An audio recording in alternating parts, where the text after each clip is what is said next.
গরম যতই বাড়ে ঠান্ডা ঠান্ডা জিনিস খাবার ইচ্ছা ঠিক ততটাই প্রবল হয়। সেই রকমই একটা ঠান্ডা ঠান্ডা মিষ্টি আজ আপনাদের জন্য নিয়ে এসেছি। এটা পেলে এটুকু বলতে পারি, আইসক্রিম কুলপির কথা এক মুহূর্তে ভুলে যাবেন। আপনারা দেখছেন ঋতুর রান্নাঘর, সঙ্গে আছে আমি ঋতুপর্ণা। চটজলদি ঠান্ডা ঠান্ডা এই মিষ্টিটা বানানোর জন্য খরচও খুব কম হবে আর উপকরণ লাগবে খুবই কম। দেখে নেওয়া যাক কি কি লাগছে। আমি এখানে নিয়েছি 2 কাপ দুধ, আর লাগছে 2 টেবিল চামচের মতন চালের গুঁড়ি। এটা গোবিন্দভোগ চালের গুঁড়িও ব্যবহার করতে পারেন কিংবা নর্মাল চালের গুঁড়িও ব্যবহার করতে পারেন। আর সাথে নিয়েছি 1/2 কাপ গুঁড়ো দুধ বা মিল্ক পাউডার। এরপর যে দুধটা ছিল তার সাথে প্রথমেই দিয়ে দিচ্ছি চালের গুঁড়ি, গুঁড়ো দুধ, আর সাথে দিয়ে দিচ্ছি সুগন্ধের জন্য একটু এলাচ গুঁড়ো, আর দিয়ে দিচ্ছি মিষ্টি হওয়ার জন্য চিনি। গুঁড়ো চিনিটা আমি এখানে ব্যবহার করেছি 1/2 কাপ। গুঁড়ো চিনিটাই এখানে ব্যবহার করবেন যাতে চিনিটা খুব তাড়াতাড়ি মিশে যায়। এরপর আমি এরকম হ্যান্ড বিটার দিয়ে এটাকে বেশ ভালো করে বিট করে নিয়েছি যাতে গুঁড়ো দুধটা লাম্প ছাড়া সুন্দরভাবে মিশে যায়। খুব সুন্দরভাবে মিশে গিয়েছে। এটা ঠান্ডা অবস্থাতেই করে নেবেন। আর এখানে 1/2 কাপ দুধ নিয়েছি, এটা গরম করে ঠান্ডা করা দুধ। সাথে দিয়ে দিচ্ছি 1.5 টেবিল চামচের মতন গুঁড়ো চিনি। গুঁড়ো চিনিটা দিলাম যাতে খুব তাড়াতাড়ি মিশে যায়। এরপরে এটাকে মিশিয়ে রেখে দিচ্ছি। এটা ঠান্ডা ঠান্ডা দুধ হলে খুব ভালো হয়। এরপর আমি এখানে যে দুধের মিশ্রণটা বানিয়েছিলাম, মানে দুধের সাথে চালের গুঁড়ো আর মিল্ক পাউডারের মিশ্রণটা বানিয়েছিলাম, সেটা এখানে দিয়ে দিচ্ছি। লক্ষ্য রাখতে হবে গ্যাসটা কিন্তু থাকবে একদম লো ফ্লেমে। সাথে আমি কিছুটা জল দিয়ে এটাকে ধুয়ে সেটাও দিয়ে দিয়েছি। দেওয়ার পরে যেটা করতে হবে, এটাকে গরম হওয়ার সাথে সাথে কিন্তু তলায় বসে যেতে পারে, সেই জন্য আমি এইভাবে হ্যান্ড বিটার দিয়ে বিট করে নিচ্ছি। আস্তে আস্তে দুধটা গরম হয়ে গিয়েছে, এটাকে বেশ গাঢ় করে নিতে হবে। সেই জন্য এখন আমি ফ্লেমটাকে একটু মিডিয়াম ফ্লেমে করে নিয়েছি। মাঝে মধ্যে এটাকে নাড়াচাড়া করে দিতে হবে যাতে তলায় বসে না যায়। যদি নাড়াচাড়া না করেন তাহলে কিন্তু চালের গুঁড়িটা তলায় বসে যেতে পারে। এরপর দেখুন আস্তে আস্তে দুধটা অনেকটাই গাঢ় হয়ে গিয়েছে। কিরকম খেতে ভালোবাসেন সেই মতন গাঢ় করবেন, তবে একটু গাঢ় হলেই ভালো হবে।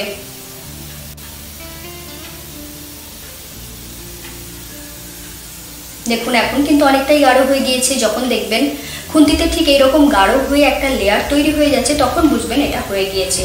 ঠিক এই সময় আমি দিয়ে দিচ্ছি কেওড়া জল 1 টেবিল চামচ। কেওড়া জলের ফ্লেভার যদি ভালোবাসেন তবেই দেবেন, না হলে কিন্তু গোলাপ জল ভালোবাসলে সেটা দিতে পারেন, কিংবা যদি কিছুই ভালো না বাসেন সেক্ষেত্রে কোনো ফ্লেভার দেওয়ার দরকার নেই, এমনিতেই এলাচ গুঁড়ো দেওয়াই আছে। এরপর এটাকে গ্যাস অফ করে দিলাম। ঠান্ডা হওয়ার পরে কিন্তু এটা অনেকটাই গাঢ় হয়ে যাবে। এটাকে সাইড করে রেখে দিচ্ছি ঠান্ডা হওয়ার জন্য। এরপর কি করব সেটা দেখে নিই। এখানে আমি নিয়েছি ব্রিটানিয়া যে ফ্রুট কেক হয় সেই কেকটা। ফ্রুট কেকটা একটু ছোট সাইজের যে স্লাইস হয় সেটাই আমি ব্যবহার করছি। এটার মোটামুটি 30 টাকার মতন দাম হয়। এরপর কেকের স্লাইসগুলোকে এইভাবে সাজিয়ে দিচ্ছি একে একে। দেওয়ার পরে দেখুন এই অংশটাতে যেহেতু পুরো একটা স্লাইস ধরবে না, সেজন্য হাফ করে কেটে এটাকে পূরণ করে দিলাম। এরপরে যেটা করতে হবে, যে দুধের সাথে আমি চিনি মিশিয়ে রেখেছিলাম সেই দুধটা আমি এখানে দিয়ে দিচ্ছি। এই দুধটা দিলে কেকটা খুব সুন্দর নরম হয়ে যাবে, তাহলে খেতে বেশি ভালো লাগবে। সেই জন্য দুধ দিয়ে এটাকে ভিজিয়ে নেওয়া হলো। এরপরে যে ফিরিনিটা আমি বানিয়েছিলাম সেই ফিরিনিটা এখানে দিয়ে দিচ্ছি। এই ফিরিনিটা এমনিতেও খেতে কিন্তু খুব সুন্দর হয়, যদি ঠান্ডা করে খান সেটাও কিন্তু দারুণ লাগে খেতে। ফিরিনিটা একটু বেশি করে দিয়ে দিচ্ছি যাতে কেকের স্লাইসগুলো খুব সুন্দরভাবে ফিরিনিটা টেনে নেয়। এরপর আমি এখানে কুচি করে রাখা আমন্ড দিয়ে দিচ্ছি কিছুটা, আর কিছুটা পেস্তা দিয়ে দিচ্ছি। এরপরে এই লেয়ারটা কিন্তু তৈরি হয়ে গেল, কমপ্লিট। এরপরে আরও একটা কেক দিয়ে নিয়েছি। আবারও একইভাবে স্লাইসগুলোকে এইভাবে সাজিয়ে দিচ্ছি। এখানে আপনাদের বলে দিই যে এই কেক দিয়ে যে আমি মিষ্টিটা বানাচ্ছি, এটা যে কোনো সময় চটজলদি বানিয়ে নিতে পারবেন। আর অতিথি যদি আসে, ধরুন আপনার কাছে কিছু নেই, তখন কিন্তু এই ধরনের যাকে বলে একদম ফাঁকিবাজি দিয়ে নাম কিনে নেওয়া, ঠিক সেই রকম রেসিপি বানিয়ে নিতে পারেন। এটা একদম অনায়াসে তৈরি হয়ে যাবে। এইভাবে কেকের স্লাইসগুলো সাজিয়ে নিলাম। এরপরে যেটা করতে হবে, আপনারা চাইলে দুধ দিয়ে ভেজাতে পারেন কিংবা নাও ভেজাতে পারেন। আমি কিন্তু দুধ দিয়ে আর ভেজাচ্ছি না। এরপরে আমি ওপর থেকে ফিরিনিটা দিয়ে দিচ্ছি। ফিরিনিটা এখানে ওপর থেকে দিয়ে বেশ ভালো করে প্রত্যেকটা স্লাইসকে কভার করে নিয়েছি। নেওয়ার পরে ফিরিনিটাকে আমি আরও কিছুক্ষণ ঠান্ডা করব, যাতে ফিরিনিটা বেশ টাইট টাইট হয়ে যায় আর ওপরের লেয়ারটা কিন্তু সুন্দরভাবে তৈরি হয়। দেখুন একদম সুন্দরভাবে ওপরটা কভার হয়ে গিয়েছে, স্লাইসগুলো আর দেখতেও পাওয়া যাচ্ছে না। এরপরে কি করতে হবে, অবশ্যই সাজাতে হবে, কারণ সাদা এরকম টেক্সচারটাকে যদি সাজিয়ে তোলা হয় তাহলে দেখতেও ভালো লাগবে আর খাওয়ার সময় সেটা আরও অনেক বেশি আকর্ষণীয় হয়ে উঠবে। প্রথমে পেস্তা দিয়ে এটাকে সাজিয়ে দিলাম, এরপর দিয়ে দিচ্ছি সামান্য একটু কেশর, এইভাবে উপর থেকে ছড়িয়ে দিচ্ছি।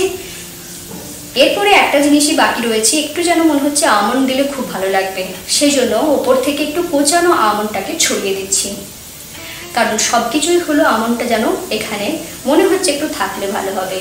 মোটামুটি সাজানো হয়ে গিয়েছে। এরপর যেটা দেবো, একটু গোলাপের পাপড়ি দিয়ে এটাকে সাজিয়ে দিচ্ছি। গোলাপের পাপড়ি যদি বাড়িতে থাকে অবশ্যই দেবেন, যদি না থাকে তাহলে কিন্তু দেওয়ার কোনো দরকার নেই। আর ড্রাই ফ্রুটসের ক্ষেত্রেও যেগুলো আপনার কাছে আছে, কাজু কিশমিশ, এই দিয়েও আপনারা সাজাতে পারেন। দেখুন সাজানোটা খুব সুন্দর হয়ে গিয়েছে। এরপর কি এরকমই ডাইরেক্ট খাবেন না একটু ঠান্ডা করে খাবেন? আমার তো মনে হয় একটু যদি ঠান্ডা করে খান তাহলে আরও বেশি ভালো লাগবে খেতে। সেই জন্য এটাকে আমি মোটামুটি 3 ঘন্টার মতন ফ্রিজে রেখেছিলাম। আপনারা চাইলে বিকালের দিকে বানিয়ে নিতে পারেন কিংবা রাত্রের দিকে বানিয়ে সারা রাত এটাকে ফ্রিজে রেখে দিলে খুব ভালোভাবে সেট হয়ে যাবে। দেখুন আমি 3 ঘন্টার জন্য রেখেছিলাম। এটা যদি ওভারনাইট রাখা হতো তাহলে কিন্তু আরও সুন্দরভাবে এটা সেট হয়ে যেত। এরপরে যেটা করতে হবে, এটাকে তুলে দেখাতে হবে কেমন হয়েছে। এটাকে ছুরি দিয়ে কাটতে যাবেন না, এইভাবে খুন্তি নিয়ে নেবেন। খুন্তি দিয়ে যদি এইভাবে কেটে নেন তাহলে অনেক বেশি সহজে কাটা হয়ে যাবে। দেখুন কতটা সুন্দর দেখতে হয়েছে, আর এটা খেতেও কিন্তু অপূর্ব সুন্দর হয়। কখনো যদি বাড়িতে কিচ্ছু না থাকে সেই সময়ে যদি কেক থাকে, এই জিনিসটা কিন্তু যে কোনো সময় বানিয়ে নিতে পারেন, কিংবা কোনো অতিথি আসবে বললে এই ধরনের ডেজার্ট কিন্তু খুব চটজলদি আপনারা বানিয়ে নিতে পারেন। এরপরে শুধু একটা কাজই করতে ইচ্ছা করছে, কেটে কেটে খেতে ইচ্ছা করছে। আপনাদেরও নিশ্চয়ই তাই ইচ্ছা করছে। একদম দেরি করবেন না, বানিয়ে ফেলুন। দেখতেই পেলেন কত সহজে বানানো গেল। যদি ভালো লাগে চ্যানেলটা অবশ্যই সাবস্ক্রাইব করে নেবেন আর কমেন্ট করে জানাবেন যে কেমন লাগছে এই ধরনের রেসিপি। আপনারা এতক্ষণ দেখছিলেন ঋতুর রান্নাঘর, সঙ্গে ছিলাম আমি ঋতুপর্ণা। আজ তাহলে আসি, আবার দেখা হবে এরকমই কোনো সুন্দর সুন্দর নতুন নতুন মিষ্টি মিষ্টি ভিডিওর সাথে।